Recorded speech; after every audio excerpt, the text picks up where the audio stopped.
उदास अनिरुद्ध है ना, कृपा क्या होती है, ईश्वर की कृपा क्या होती है, कोई जाने ना जाने, मैं जानता हूं कि ईश्वर की कृपा क्या होती है।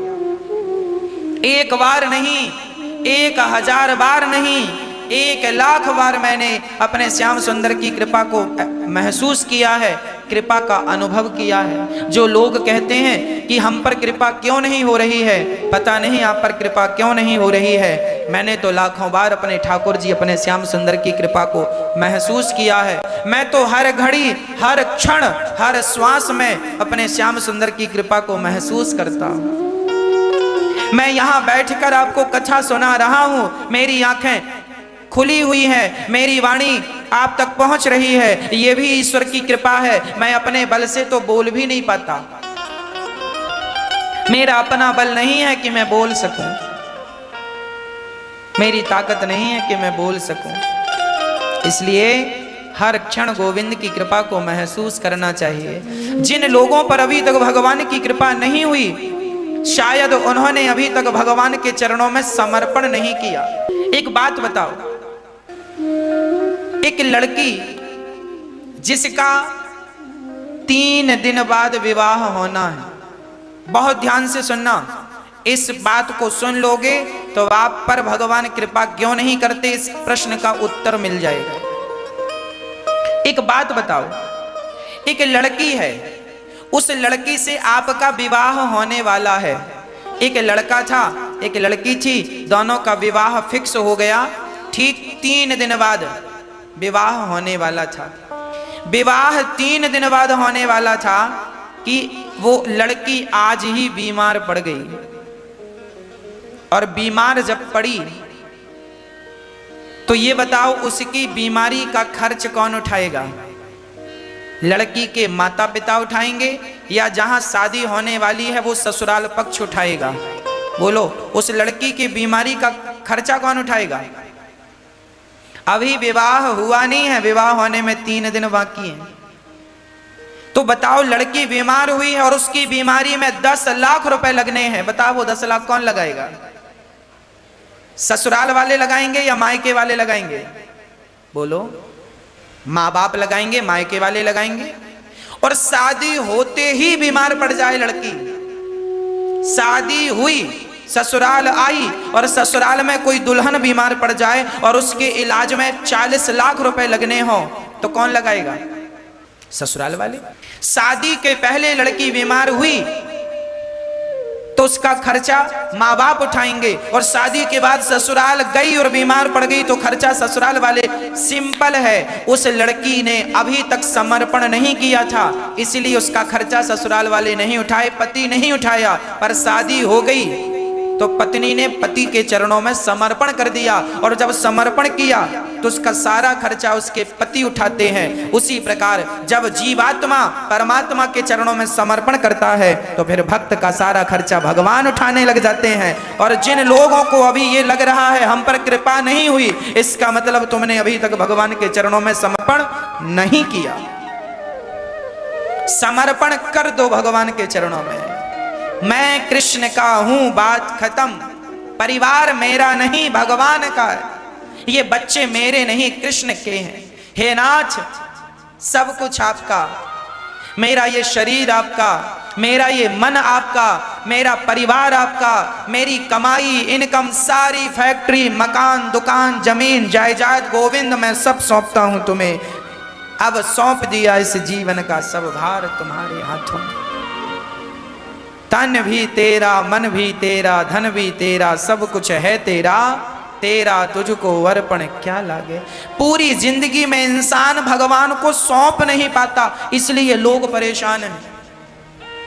आप समर्पण कर नहीं पाते, इसलिए परेशान है। जिस दिन समर्पण कर दोगे उस दिन भगवान देखना आप की कैसी रक्षा करते हैं। समर्पण नाच, तुम जिंदा रखो तो हम जिंदा भी रहें, तुम मार दो तो तुम्हारी रजा मारने में है, तो हम तुम्हारी रजा में ही, अपनी रजा अर्थात तुम्हारी इच्छा में, अपनी इच्छा, हम तो हंसते हंसते तुम्हारे लिए मर भी जाएं।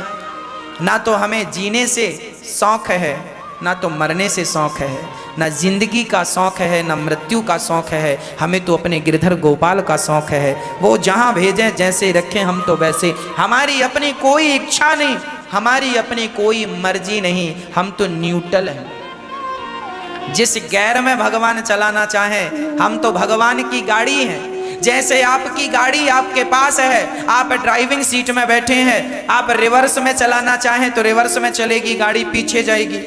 आप फर्स्ट गियर पे चलाएं तो गाड़ी फर्स्ट गियर में, सेकंड में चलाएं, थर्ड में चलाएं, आप चौथे नंबर पे गाड़ी चलाएं तो 4 नंबर पे, 5 नंबर टॉप पे गाड़ी चलाएं तो टॉप पे चलेगी। गाड़ी आपकी है, आपके मर्जी से चलती है। उसी प्रकार आप भी भगवान की गाड़ी बन जाओ, आप अपनी मर्जी से ना चला करो, भगवान की मर्जी से चला करो। उस दिन आप सुखी हो जाएंगे जिस दिन आप भगवान की मर्जी से चलने लगेंगे। अभी तक हम अपनी अपनी मर्जियां चला रहे, भगवान हमें ये मिल जाए, और नहीं मिला तो भगवान तुम गंदे हो, भगवान तुम बुरे हो, भगवान ने तो दिया नहीं। तुम अपनी इच्छा क्यों चला रहे हो? भगवान से कह दो कि ना हमें ये पसंद है, हम चाह रहे हैं, अब भगवान दें तो खुश रहो, नहीं दे तो भी जो ठाकुर जी की इच्छा। एक बहुत बड़े भगत की मुझे स्मरण कथा याद आ गई। एक बहुत अच्छा भगत था, नाम था राम गोपाल।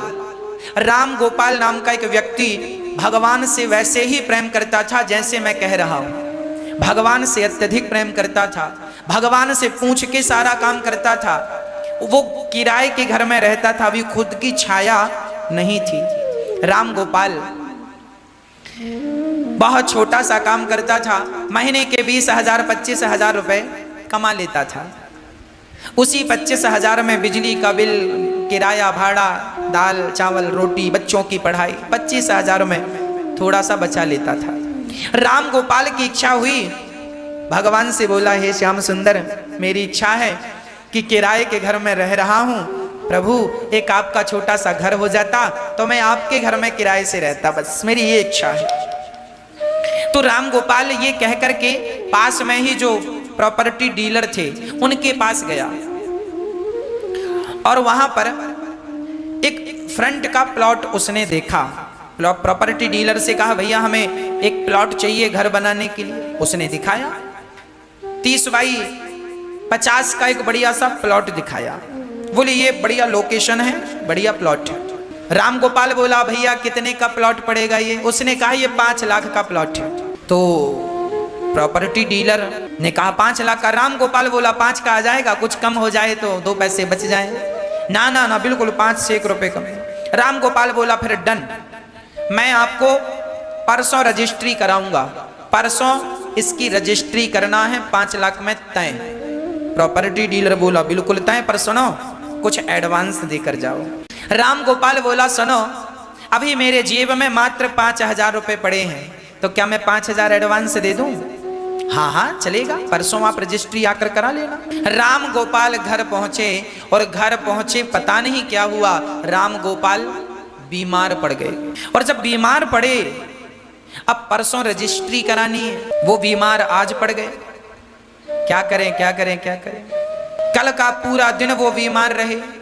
परसों आई, राम गोपाल जी खड़े हुए, तैयारी से गए, प्रॉपर्टी डीलर को फोन लगाया, भाई साहब हम रजिस्ट्री ऑफिस पहुंच गए हैं, आप कितनी देर से आ रहे हैं? प्रॉपर्टी डीलर ने कहा, भाई आप तो कल आके मना कर गए हो प्लॉट। राम गोपाल बोला, हे राम, बात हुई थी परसों रजिस्ट्री, आज रजिस्ट्री करनी है, और आप देखिए अपनी बात से मुकुर रहे हैं। हम 5 लाख लेकर खड़े हैं, आप आइए रजिस्ट्री कराइए। प्रॉपर्टी डीलर ने कहा, आप कल आए थे और कल आप मना करके गए हैं कि हमें ये प्लॉट नहीं चाहिए, और आज हम आपका 5,000 वापस भी करना चाह रहे हैं, एडवांस जो आपने दिया है। राम गोपाल जी बड़बड़ाते हुए बड़े गुस्से में घर आ गए कि ये तो प्रॉपर्टी डीलर ऐसे ही होते हैं, कहते कुछ हैं करते कुछ हैं, कहते कुछ हैं। घर आया और बहुत उदास हो गया। पत्नी ने पूछा क्या हुआ? अरे एक सौदा किया था, घर बनाने की इच्छा थी कि ठाकुर जी को वहीं रखेंगे, उनकी सेवा करेंगे, पर कोई बात नहीं, भगवान की जो मर्जी है। वो आदमी फिर भी खुश रहा, फिर भी भगवान को प्रणाम, प्रभु आपकी जो इच्छा, आप देना चाहते हैं सो दीजिएगा, नहीं देना चाहते प्लॉट मत दीजिएगा, मैं तो आपका हूं बस।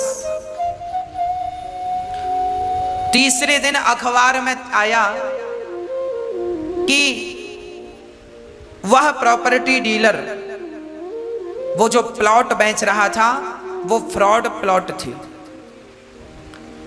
गलत जगह, विवादित जगह थी, किसी की जमीन थी और कब्जा कोई करके बेच रहा था। वो प्रॉपर्टी डीलर जेल चला गया और उस प्रॉपर्टी डीलर ने जिसको बेचा वो प्लाट वो भी जेल चला गया। अब ये राम गोपाल दंग रह गया, हे भगवान, मैं खरीद लिया होता तो मेरी फोटो अखबार में छपती और मैं जेल में होता। अब इसे लगा कि मैं जिस दिन बीमार था शायद भगवान ही मेरा रूप बना के भगवान गए और प्रॉपर्टी डीलर को मना करके आए।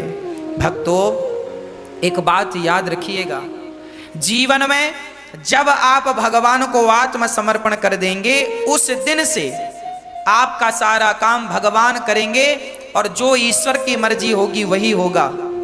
आप बस संतोष रखते चलिएगा। आप यदि कोई गलत निर्णय लेंगे तो भगवान आपको उस गलत निर्णय से बचाएंगे। जब समर्पण होता है ना भगवान के चरणों में तो यही होता है। भगवान आपको कभी गलत व्यक्ति से नहीं उलझाते, भगवान कभी आपको गलत व्यक्ति से नहीं मिलाते, आपका 1 रुपए का भगवान नुकसान नहीं होने देते तब जब आप समर्पण कर देते हैं तब। ये समर्पण के बाद का विषय बोल रहा हूं। आपने समर्पण नहीं किया तो आपके लिए ये सुविधाएं नहीं है। विश्वास भगवान में हो उस दिन से वो राम गोपाल भगवान का और भजन करता। अंत में भगवत कृपा से उसका एक घर हुआ, वो वहां चला गया, आनंद से जिंदगी यापन करने लगा। भगवान पे अटल विश्वास रखा, हम सबको भी रखना चाहिए। भगवान थोड़ा से बड़े हुए तो भगवान ने एक दिन करवट बदली।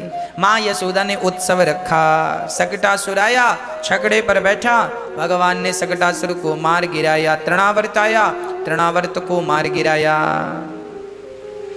भगवान ने अब माँ यशोदा बड़ी डरी कि लाला के ऊपर बड़े बड़े संकट आ रहे हैं। तब गर्गाचार्य जी आए और गर्गाचार्य जी ने भगवान का नामकरण संस्कार किया। गर्गः पुरोहितो राजन यदूनां सुमहातपाः ब्रजं जगाम नन्दस्य वसुदेव प्रचोदितः। गर्गाचार्य जी भगवान का नामकरण संस्कार करते हैं।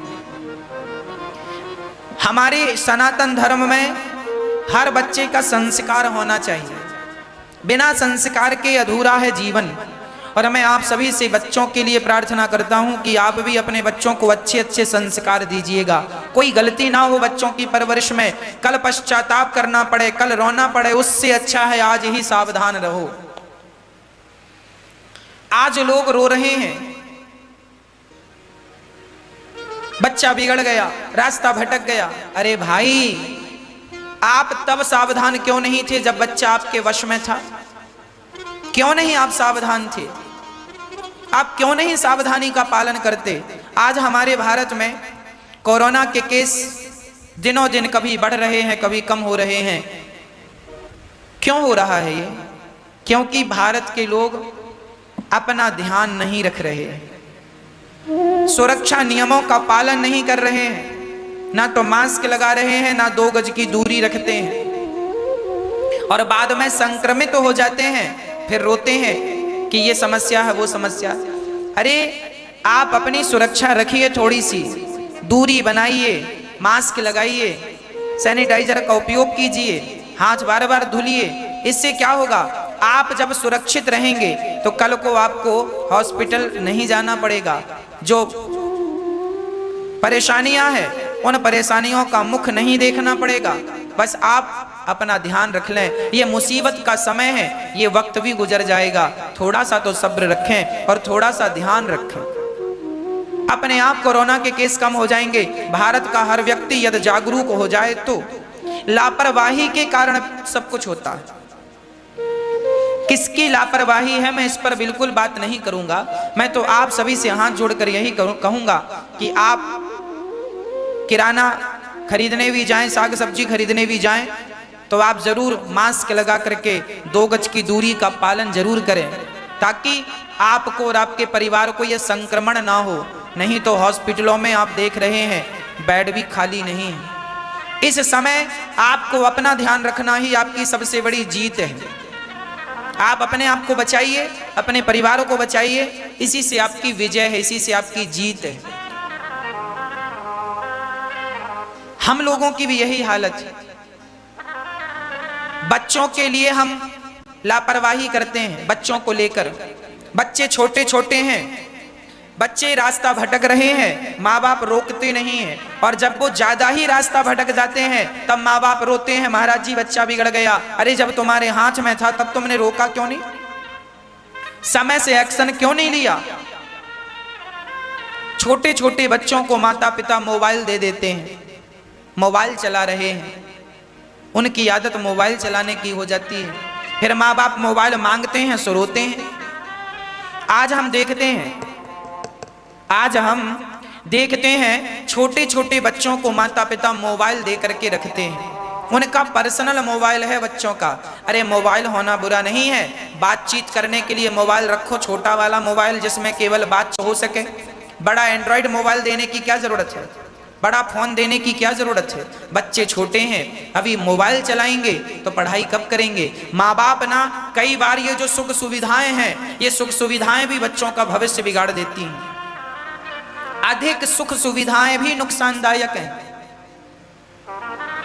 हमारे जवानों की जो ट्रेनिंग होती है, जो फौजी भाई होते हैं, इनकी जो ट्रेनिंग होती है, इनको जो तैयार किया जाता है, ये सुख सुविधाओं से तैयार नहीं किया जाता। इन्हें भूखा रखा जाता है, प्यासा रखा जाता है, मारा जाता है, दौड़ाया जाता है, ऊपर से कुदाया जाता है। क्यों किया जाता है? ताकि ये हर स्थिति से निपटने के लिए तैयार रहें। यदि इन सारे फौजी जवानों को एसी में बिठा दिया जाए और कोई ट्रेनिंग ना दी जाए, बस बंदूक पकड़ा दी जाए, तो आतंकवादियों से क्या ये सामना करेंगे? अरे हर मुसीबत में इन्हें पानी में कैसे, नदियों को कैसे पार करना है, इनके पीठ में 20 किलो का वजन है और नदियों को पार करना है। रेतीली जगह है जहां रेत ही रेत है और आपकी पीठ में 20 किलो का वजन है और रेत में चलना है, वो ट्रेनिंग दी जाती है ताकि हर समय पता नहीं कौन सा वक्त कब आकर खड़ा हो जाए। जंगलों में भी आपको 5-5 दिन न पानी मिलेगा न भोजन मिलेगा, उस स्थिति में भी आपको कैसे रहना है, ये भी ट्रेनिंग जवानों को दी जाती है ताकि पता नहीं कब जंगल में आप फंस जाएं, आतंकवादियों से मुठभेड़ हो और अपनी जान बचाने की नौबत आए तो आपको प्यासा रहना पड़े तो कैसे रहना है, भूखा रहना पड़े तो कैसे रहना है। उस हाल में भी जीने का तरीका हमारे देश के जवानों को ट्रेनिंग में सिखाया जाता है। ये इसलिए डेवलप किया जाता है ताकि हर स्थिति में, हर स्थिति से निपटने के लिए हम बिल्कुल रेडी रहें। रोने ना बैठे कि जंगल में फंस गए, नदी में फंस गए। हर हाल की तैयारी पहले से करो। उसी प्रकार मैं आपसे निवेदन करता हूं, आप भी अपने बच्चों को ट्रेनिंग दिया करो कि बेटा, कि तुम्हारे रास्ते में यदि आतंकवादी आ गए, आतंकवादी मतलब कुसंग को मैं आतंकवादी कह रहा हूं, कुसंग। यदि आपके बच्चों के जीवन में कोई कुसंग आ गया तो उस कुसंग से आपके बच्चे कैसे बचेंगे? क्या आपने उन बच्चों को कुसंग से बचाने का कोई तरीका बताया है, कोई ट्रेनिंग दी है? नहीं दी है ना, तो कुसंग का असर उस पर चढ़ जाएगा। शराबियों की संगत में बैठेगा तो शराब पीना सीख जाएगा, जुआनियों की संगत में बैठेगा तो जुआ खेलना सीख जाएगा, शराबियों की संगत में बैठेगा शराब पीना सीख जाएगा, गंजेड़ियों की संगत में बैठेगा गांजा पीना सीख जाएगा, वैश्याओं की संगत करेगा तो वैश्यागामी बन जाएगा। जैसी संगत मिलती जाती है व्यक्ति वैसा बन जाता है। आप अपने बच्चों को ट्रेनिंग दीजिए कि तुम्हें कहीं गलत रास्ता मिल भी गया तो उस गलत मार्ग से तुम्हें कैसे बचना है, अपने आप को कैसे बचाना है। ये ट्रेनिंग कौन देगा? माँ बाप नहीं देंगे सो कौन देगा? इसलिए कहा करता हूं, बच्चों को ट्रेनिंग दिया करो कुसंग से बचने की। मांसाहारियों का संग करेगा तो बच्चा मांस खाने लग जाएगा। मैं जानता हूं, मेरी उम्र जब मैं छोटा सा था, मैं अपनी इस 30 वर्ष की आयु में मैंने सारी चीजें देखी हैं अपने जीवन में, और जो देखा है मैं वही बात आपसे शेयर करता हूं, वही बात आपको सिखाता हूं। जब मैं बहुत छोटा सा था तब मैं देखता था मेरी उम्र के बच्चों को गंजेड़ी लोग बिठाते थे अपनी जगह पर और उसे गांजा पिलाना सिखाया करते थे। मैं भी वहां बैठा करता था पर मैं गांजा नहीं पिया करता था। मेरे दोस्त लोग, मैं रोकता था, मत पियो, इसकी संगत ना करो। एक गलत व्यक्ति था, वो गांव के सारे बच्चों को गांजा पिलाना सिखाता था। और आज लगभग सारे बच्चे उसकी चपेट में आ गए। मैं भी बैठता था पर मैं पीता नहीं था, क्योंकि मुझे मेरे माँ बाप ने ट्रेनिंग दी थी कि तुम्हें इस गलत रास्ते पे नहीं जाना। और उस ट्रेनिंग का परिणाम ये है कि मैं शराबी जुआड़ी ना बन के आपके बीच में बैठकर भगवान की कथा सुना रहा हूं। इसलिए बच्चों को ट्रेनिंग दिया करो। मेरे माँ बाप ने ट्रेनिंग ना दी होती, मेरे संस्कार ना होते, तो मैं भी कब का शराबी बन गया होता, मैं भी कब का जुआड़ी बन गया होता। क्या मेरे पास जुआड़ियों की संगत नहीं थी? मैं छोटा था, हमारे यहाँ गांव में लोग जुआ भी खेला करते थे। हमारी उम्र के बच्चे भी ढेर जुआ खेलते थे और आज भी खेल रहे हैं। जुआड़ी ताश खेलते थे, गांजा पीते थे, शराब पीते थे। मेरे अपने दोस्त शराब पीते थे, मैं उनके पास जाकर बैठता था, मैं मना करता था शराब ना पियो। मांस खाते थे, मना करता था मांस ना खाओ। उनके पास मैं रहकर भी हर बुराई से बचा हूं। क्यों बचा हूं? क्योंकि संस्कार बचाते हैं, परवरिश बचाती है। आपके अंदर जो ज्ञान की किरण है ना, वो यदि एक किरण जल जाए, ज्ञान की एक रोशनी आ जाए, तो आप अंधकार में जाने से बच सकते हैं। आज जो नशे में धुत लोग हैं, ये वही लोग हैं जिनके ज्ञान की किरण एक भी दिया ज्ञान का जला नहीं, विवेक का एक भी दिया जला नहीं। जल गया होता लड़कपन में, माँ बाप ने जलवा दिया होता, गुरुजनों की संगत करवा दी होती, तो ये दुर्दशा ना होती। मैं बचपन में सबकी संगत किया हूं, शराबियों के पास, जुआड़ियों के पास, गंजेड़ियों के पास। छोटा सा था गांव, छोटा था, सबके बीच में बैठना होता था, सबके साथ जाकर बैठते थे, खेलते थे, सबके साथ सबकी बातें सुनते थे। पर उनका कोई भी प्रभाव मुझ पर नहीं पड़ा। शायद भगवान को मेरी वृद्ध माँओं की सेवा मेरे से करानी थी, शायद भगवान को मेरे द्वारा आप तक अपनी कथा पहुंचानी थी। इसलिए भगवान ने मुझे हर कुसंग से, हर बुरा, मेरे रास्ते में भी, मेरे जीवन में भी बहुत कुसंग आया है।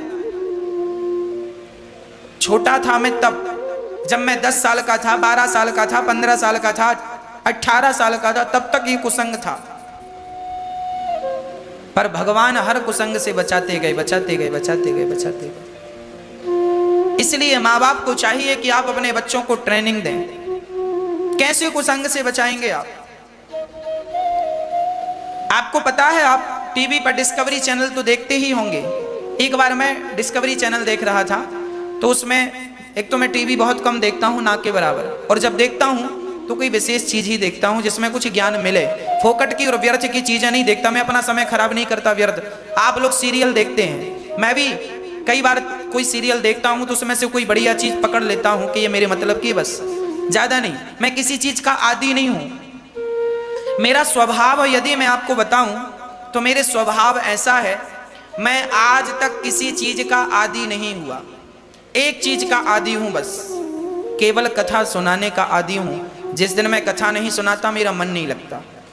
मैं कथा सुनाने का आदी हूं, ये मेरी आदत है। मेरी इसके अतिरिक्त तो कोई आदत नहीं है। ना तो मेरी चाय पीने की आदत है, ना तो मेरी प्रपंच पंचायत करने की, मैं निंदा बुराई चुगली करने की भी मेरी आदत नहीं है। ना मैं कभी सुनता, मेरे आसपास कोई कहने लग जाए कि फला व्यक्ति ऐसा था, ऐसा हो गया, ऐसा, मैं कभी नहीं सुनता किसी की चर्चा। मेरे को क्या लेना देना उस व्यक्ति के बारे में, जानकर, समझकर, सुनकर, किसी से मतलब नहीं। अपने राम भगवान की कथा सुनाओ, भगवान का नाम जपो, माताओं की सेवा, वृद्ध माताओं की, अन्न क्षेत्र चल रहा है, अन्न क्षेत्र बांटना है, अन्न क्षेत्र की सेवा करना है, हजारों लोगों को भोजन कैसे देना है, अच्छे से अच्छा भोजन कैसे बनाना है, इसमें मैं विचार करता हूँ। माताओं को और क्या आनंद से उन्हें सुख सुविधाएं देना हो, उस पर विचार करता हूँ। व्यर्थ की बातें नहीं, व्यर्थ का प्रपंच नहीं, कोई नशा नहीं जीवन में। मुझे चाय भी अच्छी नहीं लगती, पर आपको बता दूं मैं खाता क्या हूं, मुझे खाने में पसंद क्या है। मुझे जब भूख लगती है, मैं दिन में एक ही बार खाता हूं, केवल सुबह। जब मुझे भूख लगती है तो भोजन करते समय मैं सामने जब बैठ जाता हूं आसन में, उस समय मेरे सामने जो आ जाए, कोई भी प्रकार की सब्जी हो, दाल चावल सब्जी रोटी में, किसी कोई भी प्रकार की दाल हो, कोई भी प्रकार की साग हो, जो आ जाए उसे मैं भगवान को भोग लगाकर वो खा लेता हूँ, वो खा लेता हूँ। मेरी कोई अपनी शौक नहीं है कि मुझे यही सब्जी होनी चाहिए, ये होना ही चाहिए ना। जो है वो खाओ, जो नहीं है उस पर कल विचार कर लेंगे भाई, उसकी इच्छा है तो कल। आदि नहीं कि हमें यही चाहिए ना। कोई लेना, पेट भरना है, भगवान को जो भोग लग गया वो प्रसाद बन गया, वो ग्रहण कर लो बस। जीवन में आपको संयमी बनना पड़ेगा।